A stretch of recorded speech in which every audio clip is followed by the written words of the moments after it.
കേരളത്തിലെ ഏറ്റവും പ്രമുഖമായിട്ടുള്ള ഒരു മീഡിയ ഹൗസാണ് മനോരമ എന്ന് പറയുന്നത്. നമുക്കെല്ലാവർക്കും അറിയാവുന്ന ഒരു കാര്യമാണ്. അവരുടേതാണ് ഏറ്റവും കൂടുതൽ സർക്കുലേഷനുള്ള ഒരു പത്രം. ഇപ്പോൾ സർക്കുലേഷനിലൊക്കെ ചെറിയ ഇടിവുണ്ടായിട്ടുണ്ട്, പക്ഷേങ്കിലും ഏറ്റവും വലിയ പത്രം അതുതന്നെയാണ്. അതുകൂടാതെ അവരുടെ തന്നെ ന്യൂസ് ചാനലുണ്ട്. ന്യൂസ് ചാനലിൽ അവരുടെ ഏറ്റവും ഒന്നിലേക്കോ രണ്ടിലേക്കോ ഒന്നും എത്താൻ കഴിഞ്ഞിട്ടില്ല. കാരണം ഏറ്റവും വലിയ ന്യൂസ് ചാനൽ എന്ന് പറയുന്നത് ഏഷ്യാനെറ്റാണ്. രണ്ടാമത്തേത് റിപ്പോർട്ടറാണ്. മൂന്നാമത്തേത് 24 ന്യൂസാണ്. നാലാമത്തേതായിട്ട് മാത്രമേ മനോരമ വരുള്ളൂ. അഞ്ചാമത്തേതായിട്ട് മാതൃഭൂമി. അങ്ങനെ ഏതാണ്ട് ഒരു നേരത്തെ 4ാം സ്ഥാനത്തിന് വേണ്ടി മത്സരമുണ്ടായിരുന്നു. ഇപ്പോൾ ഏതാണ്ട് ഉറപ്പിച്ചു മനോരമ 4ാം സ്ഥാനത്താണെന്നുള്ളത്.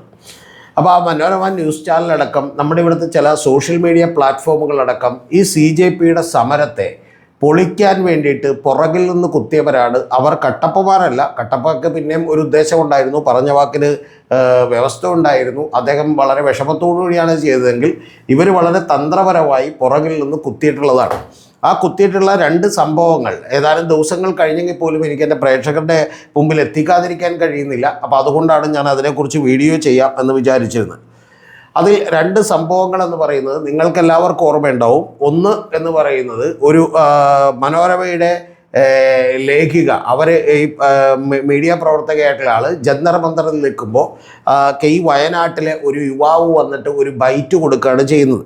ആ യുവാവിൻ്റെ പേരെനിക്കറിയാം, ഞാൻ പക്ഷേ അതിപ്പോൾ ഇവിടെ പറയുന്നില്ല. കാരണം എന്താ വെച്ചാൽ ആ ബൈറ്റ് കണ്ടിട്ടുള്ള നിങ്ങൾക്ക് എല്ലാവർക്കും അറിയാം. ആ ബൈറ്റിൽ അദ്ദേഹം പറയുന്നൊരു വാചകം എന്ന് പറയുന്നത് ഞാൻ വയനാട് നിന്നാണ് എന്ന് പറയുകയും അതിനുശേഷം ഇത് എന്താണ് നിങ്ങൾക്ക് തോന്നുന്നത് എന്ന് ചോദിക്കുമ്പോൾ ഇത് ഖുറാനിൽ പറഞ്ഞതുപോലെ ലോകത്തിൻ്റെ ഒരു അവസാനമായിട്ടാണ് എന്നുള്ളതൊക്കെ അദ്ദേഹം പറയുകയും ചെയ്യുന്നുണ്ട്. ഖുറാനിലൊന്നും അങ്ങനെ പറഞ്ഞിട്ടില്ല, പക്ഷെങ്കിലും അദ്ദേഹം അങ്ങനെയൊക്കെ ചില പരാമർശങ്ങൾ വളരെ നമുക്ക് മോശം എന്ന് തോന്നുന്ന രീതിയിലുള്ള പരാമർശങ്ങളൊക്കെ തന്നെ നടത്തുകയും ചെയ്യുന്നുണ്ട്. മോശമെന്ന് പറഞ്ഞിട്ടുണ്ടെങ്കിൽ ഈ സമരത്തിനകത്തേക്ക് ഇത്തരത്തിലുള്ള ആളുകൾ അല്ലെങ്കിൽ ഒരു ഇസ്ലാമിസ്റ്റ് തീവ്ര നിലപാടുകാരൊക്കെ തന്നെ കടന്നുകൂടിയോ എന്ന ആളുകൾക്ക് സംശയം തോന്നാൻ കഴിയുന്ന രീതിയിലുള്ള ചില വാചകങ്ങളാണ് അദ്ദേഹം പറയുന്നത്. അപ്പോൾ അദ്ദേഹം പറഞ്ഞതൊക്കെ തന്നെ യഥാർത്ഥത്തിൽ അത് മനോരമ പോലൊരു മാധ്യമം, ഒരു കുറച്ചും കൂടി പക്വതയും വിവരമൊക്കെ കാണിക്കുന്ന മാധ്യമം, അവിടെ വലിയ ജേർണലിസ്റ്റുകളൊക്കെ ഉള്ള മാധ്യമം ഒരു കാരണവശാലും അത് സംപ്രേഷണം ചെയ്യാൻ പാടില്ലാത്തതാണ്. കാരണം അത് ലൈവായി ഇപ്പോൾ ഒരു ബൈറ്റ് എടുത്ത് കൊടുക്കുമ്പോൾ തന്നെ ഈ ഡെസ്കിലിരിക്കുന്ന ആളുകൾക്ക് എന്തെങ്കിലും ബോധമോ വെളിവോ ഉണ്ടെങ്കിൽ അത് സംപ്രേഷണം ചെയ്യാൻ പാടില്ലാത്തതാണ്. പക്ഷേ മനോരമ അത് അങ്ങോട്ട് സംപ്രേഷണം ചെയ്തു. ആ സംപ്രേഷണം ചെയ്തപ്പോൾ യഥാർത്ഥത്തിൽ മനോരമയുടെ അടക്കം ഉദ്ദേശം എന്ന് പറഞ്ഞിട്ടുണ്ടെങ്കിൽ ഇങ്ങനൊരു ചെറിയ ചീത്തപ്പേര് ഈ സമരത്തിന് ഉണ്ടാകണമെങ്കിൽ ഉണ്ടായിക്കോട്ടെ എന്നുള്ളതാണ്. നിങ്ങളൊന്ന് ആലോചിച്ച് നോക്കണം. വളരെ കൃത്യമായിട്ടുള്ള ഒരു രാഷ്ട്രീയ പാർട്ടിയുടെ പിൻബലമില്ലാതെ വളരെ SFIയും അതുപോലെ ഐസയും പോലെയുള്ള CPM പോലെയുള്ള ചില സംഘടനകൾ മാത്രം കൂട്ടിച്ചേർന്നുകൊണ്ട് ആയിരക്കണക്കിന് 10,000-കണക്കിന് ആളുകൾ വരുന്നൊരു പ്രോഗ്രാമിൽ ഓരോരുത്തരും പറയുന്ന കാര്യങ്ങളൊക്കെ തന്നെ ഒരു സമരത്തിൻ്റെ മുഖമായിട്ടോ അല്ലെങ്കിൽ അവരുടെയൊക്കെ വാക്കുകളൊക്കെ തന്നെ ഒരു ഫേസ് വാല്യൂയിലോ എടുക്കലോ ഒന്നും സാധ്യമായിട്ടുള്ളൊരു കാര്യമല്ല. അപ്പോൾ അതുകൊണ്ട് തന്നെ വലിയൊരു കോസ്, ആ കോസ് എന്തായിരുന്നു എന്നുള്ളത് പ്രിയപ്പെട്ട പ്രേക്ഷകരൊന്നും ആലോചിക്കണം. 23 കുട്ടികൾ അവർ ആത്മഹത്യ ചെയ്യാൻ ശ്രമിച്ചിട്ട് അതിൽ പരാജയപ്പെട്ടുള്ള നിരവധി കുട്ടികളടക്കം എഴുതിയിട്ടുള്ള നീറ്റ് പരീക്ഷയെക്കുറിച്ച് വളരെ ഉള്ളിൽ തട്ടുന്ന ഏറ്റവും വലിയ വിഷമത്തോടുകൂടി നിരവധി ചെറുപ്പക്കാർ സംഘടിക്കുകയും അവർ വലിയ സമരം നടത്തുകയും ചെയ്യുമ്പോൾ അതിനെ ഇകഴ്ത്തി കാണിക്കാൻ വേണ്ടി ഇത്തരത്തിൽ ഏതെങ്കിലും 1-2 കിട്ടിയാൽ അത് കൊടുക്കാതിരിക്കാനുള്ള ബോധം മനോരമ കാണിക്കണം. പക്ഷെ മനോരമ കൊടുത്തു.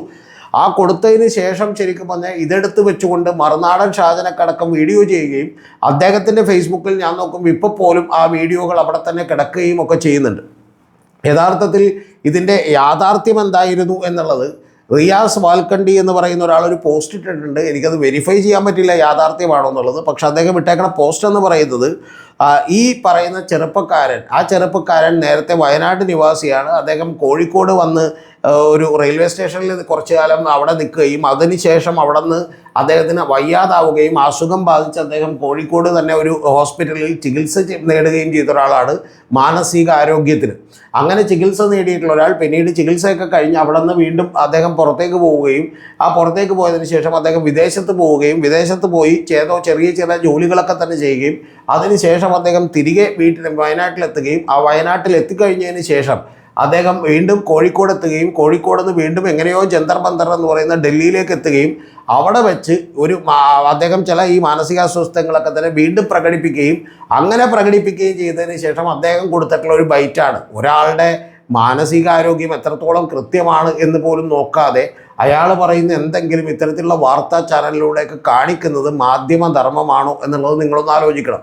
എൻ്റെ അടുത്ത് ഞാൻ നേരത്തെ നാരദ ന്യൂസിൽ മാത്യു സാമുവലിനൊപ്പം അന്ന് ഞാൻ ഈ പറയുന്ന ഞാൻ ഫ്രീലാൻസായി അവിടെ ചില വീഡിയോ ഒക്കെ ചെയ്തുകൊണ്ടിരിക്കുമ്പോൾ പോലും അവിടേക്ക് വന്നിട്ടുള്ള ഒരു പോലീസ് സ്റ്റേഷനിൽ വന്നിട്ടുള്ള ഒരു വാർത്ത വന്നു. പക്ഷെ വാർത്ത വന്ന് ഞാൻ യഥാർത്ഥത്തിൽ അത് കേട്ടാൽ, നമ്മളിപ്പോൾ വാർത്ത കൊടുത്തിരുന്നുവെങ്കിൽ അത് വലിയ വിസ്ഫോടനം സൃഷ്ടിക്കാവുന്ന ഒരു വാർത്തയാണ്. പക്ഷെ ആ വാർത്ത വന്നപ്പോൾ നമുക്ക് സംശയം തോന്നുകയും നമ്മളവിടെ വിളിച്ച് 2-3 പേരോടൊക്കെ വിളിച്ച് അന്വേഷിക്കുകയൊക്കെ ചെയ്തപ്പോൾ അത് നിങ്ങൾ അങ്ങനെ ചെയ്യരുത്, കാരണം എന്താണെന്ന് വെച്ചാൽ അയാൾക്ക് മാനസികമായി ചില പ്രശ്നങ്ങളുള്ള ഒരാളാണ് എന്നെ അടുത്ത് പറയുകയും ഞാൻ അത് വെരിഫൈ ചെയ്ത് കണ്ടെത്തുകയൊക്കെ ചെയ്തപ്പോൾ നമ്മൾ അത്തരത്തിലുള്ള വാർത്ത കൊടുക്കണമെന്ന് തീരുമാനിച്ചു.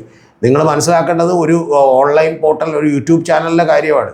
അപ്പോൾ അത്ര പോലും ഗൗരവമില്ലാതെ ഇതുപോലെയുള്ള വിദണ്ഡവാദങ്ങൾ, വിവരക്കേടുകളൊക്കെ തന്നെ അങ്ങോട്ട് മാധ്യമങ്ങളെ കൊടുക്കുകയും അതെടുത്ത് നമ്മുടെ ഇവിടുത്തെ ചില സോഷ്യൽ മീഡിയയിലൊക്കെ തന്നെ ഈ CJP ഒന്ന് പുറകിൽ നിന്ന് കുത്താൻ വേണ്ടിയും ഇവരുടെ സമരം ഒന്ന് ഇകഴ്ത്തി കാണിക്കാൻ വേണ്ടിയും ഒക്കെ തന്നെ ഉപയോഗിച്ചു എന്നുള്ളതും ഇത് വലിയ വാർത്തയായി കണ്ടോ, ഇതാണ് ഈ നാട്ടിൽ സംഭവിക്കുന്നത് എന്നൊക്കെ പറഞ്ഞുകൊണ്ട് വാർത്ത ചെയ്യുകയൊക്കെ ഉണ്ടായി എന്നുള്ളത് എൻ്റെ പ്രിയപ്പെട്ട പ്രേക്ഷകരൊന്നും അറിയണം. ഇത് ഒരെണ്ണത്തിൽ മാത്രമായിരുന്നുവെങ്കിൽ അവർക്കൊരു കയ്യബദ്ധം പറ്റി പോട്ടെ എന്ന് നമുക്ക് വിചാരിക്കാമായിരുന്നു. ഇതിന് ശേഷം OK അനസ് എന്ന് പറയുന്ന മറ്റൊരു യൂട്യൂബറാണ്. ആ യൂട്യൂബറെ കുറിച്ചും ഇതുപോലെ തന്നെ വലിയ വാർത്ത മറുനാടൻ ഷാജൻ അടിച്ചുവിടുന്നത് ഞാൻ കേട്ടു. ഒന്ന് ആലോചിച്ച് നോക്കണം. അവൻ പറഞ്ഞതൊക്കെ വിവരക്കേടാണ്, വെളിവില്ലായ്മയാണ്. കാരണം അവൻ ഈ നേപ്പാളിലെ സമരത്തിൽ പങ്കെടുത്തതാണ്, അന്ന് പോലീസുകാരെയൊക്കെ ഞാൻ കല്ലെറിഞ്ഞതാണ്, ഈ കൈ കൊണ്ട് എത്ര പേരെ എറിഞ്ഞതാണ് എന്നൊക്കെ ചോദിക്കുന്നുണ്ട്. അതുപോലെ അവൻ ടർഫിൽ കളിച്ചുകൊണ്ടിരുന്നപ്പോൾ ബാക്ക് കുത്തി വീണു. അങ്ങനെ വീണതിൻ്റെ അടിസ്ഥാനത്തിൽ ഇപ്പോൾ അവൻ ഇരിക്കാനും വയ്യ, നിൽക്കാനും വയ്യ, സ്പോഞ്ചൊക്കെ ഇട്ടാണ് ഇരിക്കുന്നത്, എല്ല് പൊട്ടിയിരിക്കുകയാണ്. അപ്പോൾ അതുകൊണ്ട് മാത്രമാണ് അവൻ ജന്തർ മന്ദറിലേക്ക് പോകാത്തത്. പക്ഷെ ഇന്നലെ കിടന്നുറങ്ങിയപ്പോൾ അവൻ ഉറങ്ങുമ്പോൾ ചിന്തിക്കുന്ന കാര്യങ്ങളായിരിക്കുമല്ലോ സ്വപ്നം കാണുന്നത്. അങ്ങനെ അവനൊരു സ്വപ്നം കണ്ടു. അത് പാർലമെൻറ്റ് തകർക്കുന്നതിനെക്കുറിച്ചും അതുപോലെ മറ്റു പല കാര്യങ്ങളെക്കുറിച്ചുമൊക്കെയാണ് സ്വപ്നം കണ്ടത് എന്ന് പറഞ്ഞിട്ടോ അതിൻ്റെ വിവരക്കേടുകളൊക്കെ തന്നെ പറയുന്നുണ്ട്. അത് തീർച്ചയായിട്ടും ഇപ്പോൾ വാർത്തയാക്കിയാലും തെറ്റില്ല. പക്ഷേ പ്രധാനപ്പെട്ടൊരു കാര്യം എന്ന് പറയുന്നത് ഇത് സമരക്കാരുടെ രീതി ഇതാണ്, അല്ലെങ്കിൽ സമരം ചെയ്യുന്നവരുടെ ആവശ്യം ഇതാണ് എന്നൊക്കെയുള്ള ലെവലിൽ, അല്ലെങ്കിൽ ഇൻഡയറക്റ്റ്ലി അങ്ങനെ തോന്നിപ്പിക്കുന്ന രീതിയിലെങ്കിലും വാർത്ത ചെയ്യുന്നത് എന്തൊരു അസംബന്ധമാണ്, എന്തൊരു വിവരക്കേടാണ്.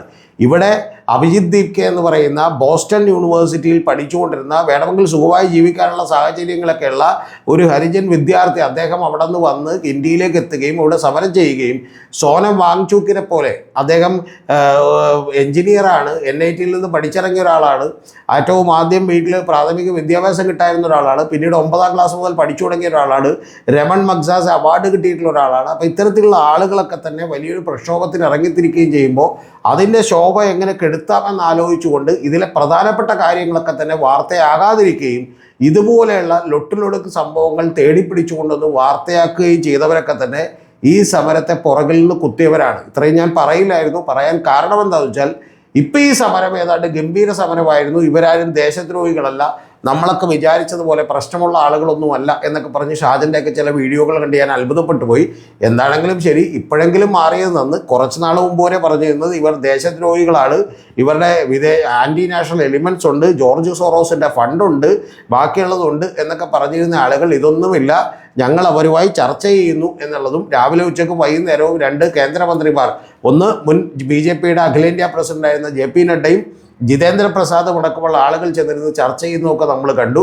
എന്താണെങ്കിലും ഇപ്പോൾ പതുക്കെ ഈ പറയുന്ന പോലെ ഇതിൽ ഈ സമരം വിജയിച്ചു, അവർക്കാണ് കൂടുതൽ ജനപിന്തുണ എന്ന് മനസ്സിലാക്കിയപ്പോൾ ഈ പിന്തുണക്കാർക്ക് അവർക്ക് വ്യൂവർഷിപ്പ് പ്രധാനമായതുകൊണ്ട് അവരൊക്കെ തന്നെ പതുക്കെ മാറി എന്നറിയുന്നതിൽ സന്തോഷം. പക്ഷേ ഇത്തരത്തിലുള്ള ആളുകളെ കരുതിയിരിക്കണം എന്നാണ് എനിക്ക് പറയാനുള്ളത്. അവർ കൊടുക്കുന്ന വാർത്തകളെയും എൻ്റെ പ്രിയപ്പെട്ട പ്രേക്ഷകർ 3 തവണ 4 തവണ വെരിഫൈ ചെയ്തിട്ട് മാത്രമേ വിശ്വസിക്കാവൂ. കാരണം ഈ വാർത്തകൾ അറിഞ്ഞപ്പോഴും ചില യൂട്യൂബ് ചാനലുകൾ എന്നെ വിളിച്ച് ഇൻ്റർവ്യൂ കൊടുക്കാൻ പറയുകയും ഇതിനെക്കുറിച്ച് ബൈറ്റ് കൊടുക്കാൻ പറയുകയും ഇതിനെ ഒരു ഇൻ്റർവ്യൂ തരുമ്പോൾ ഈ വിഷയത്തെ അധികരിച്ചെന്ന് ചോദിക്കുകയൊക്കെ ചെയ്തതാണ്.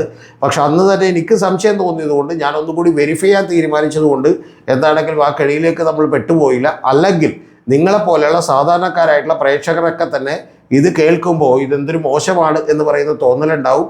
ആ തോന്നലുണ്ടാക്കുന്നത് കൂടി ബോധപൂർവമാണ്, ഒരു സമരത്തെ നിസാരവൽക്കരിക്കാൻ, അവരുടെ ക്രെഡിബിലിറ്റി തകർത്ത് കളയാൻ വേണ്ടിയുള്ള പരിശ്രമങ്ങൾ കൂടിയാണ് ഇത്തരത്തിലുള്ള ആളുകൾ നടത്തുന്നത്. ഇപ്പോൾ അവർ വ്യൂവർഷിപ്പിനെ മാത്രം വിചാരിച്ച് എന്ത് ചെയ്തിരിക്കുന്നു, വീണ്ടും മറുകണ്ഠം ചാടിയിരിക്കുന്നു എന്ന് മാത്രമേ നമ്മൾ മനസ്സിലാക്കേണ്ടതുള്ളൂ.